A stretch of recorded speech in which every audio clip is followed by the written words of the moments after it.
Del Evangelio según San Lucas capítulo 6, versículos del 1 al 5. Un sábado Jesús iba atravesando unos sembrados y sus discípulos arrancaban espigas al pasar. Las restregaban entre las manos y se comían los granos. Entonces unos fariseos les dijeron: ¿por qué hacen lo que está prohibido hacer en sábado?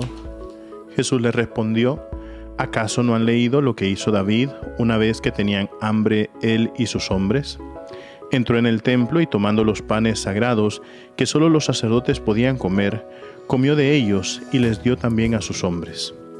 Y añadió: el Hijo del Hombre también es dueño del sábado. Palabra del Señor.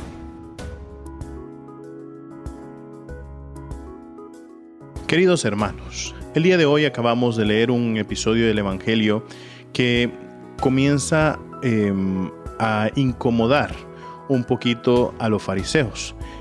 Sabemos que los fariseos, los escribas, los sumos sacerdotes son aquellos líderes del pueblo, ¿verdad? Y ellos eran los encargados de las enseñanzas religiosas, litúrgicas al pueblo de Israel. Entonces, ahora vemos que surge, ¿verdad?, el Mesías, y el Mesías está enseñando una nueva manera de cómo ver la misma fe que ya venía siendo transmitida desde antes. Entonces nosotros no vemos que existe una novedad completamente distinta a lo que Dios ha hecho en el Antiguo Testamento con el Nuevo Testamento.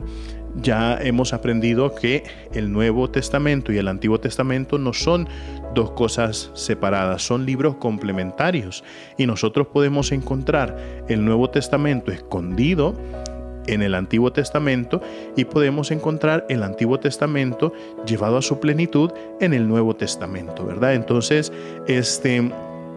cuando nosotros vemos que Jesucristo viene con un nuevo mensaje, es una novedad en el modo en cómo entender, ver a Dios y ver cómo Dios está llevando a cabo ese plan de salvación a la perfección en la misma figura de su Hijo amado, que es el mismo, ¿verdad? Jesucristo el Mesías.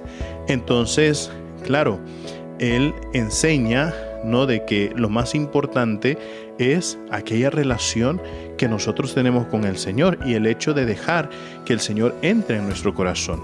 En cambio, los sumos sacerdotes, los escribas, los fariseos, ellos enseñaban que lo más importante era cumplir la ley, participar en los actos litúrgicos. Estos dos mensajes no son mensajes opuestos, no son mensajes que sean equivocados, sino que son mensajes complementarios. ¿Por qué? Porque claro, en el Antiguo Testamento se enseñaba el cumplimiento de la ley, se enseñaba el cuidado litúrgico, se enseñaba mucho el culto a Dios, que era lo importante, ¿verdad? Pero ahora Jesucristo viene y dice: esto es importante, cumplir la ley es importante, la liturgia es importante, el culto es importante, pero todo eso no tiene sentido si nosotros no tenemos una relación con Dios y dejamos entrar a Dios en nuestro corazón y en nuestra vida. Porque ¿de qué sirve a nosotros cumplir la ley, cumplir la liturgia, cumplir el culto que nosotros le damos a Dios si no tiene un efecto en nuestro interior? Entonces, claro, ahora los fariseos, al ir viendo a los discípulos que van quitando los granos, los van así sacándoles las semillas y comiéndose las semillas, entonces los fariseos dicen: están rompiendo la ley.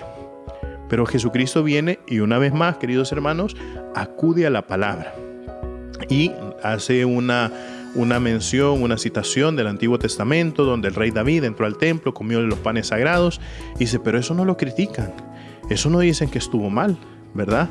Entonces, claro, ahora que ha venido el Mesías, ahora que ha venido el Hijo de Dios, dice Jesús, ahora se dan cuenta de que el Hijo del Hombre es dueño del sábado. Entonces, no es que está arruinando el sábado, no es que está quitando las disposiciones que existen en el sábado, sino que le está dando sentido. Y entonces el sentido es: si existe una emergencia, entonces el Hijo de Dios es dueño del sábado. Y es ahí donde está permitido el hacer lo que los discípulos hicieron. Entonces, claro, queridos hermanos, todo esto comienza a tener sentido cuando nosotros tenemos esa profunda relación con Dios. Recuerden, mis queridísimos hermanos, nosotros somos lo máximo para Cristo. Así sea.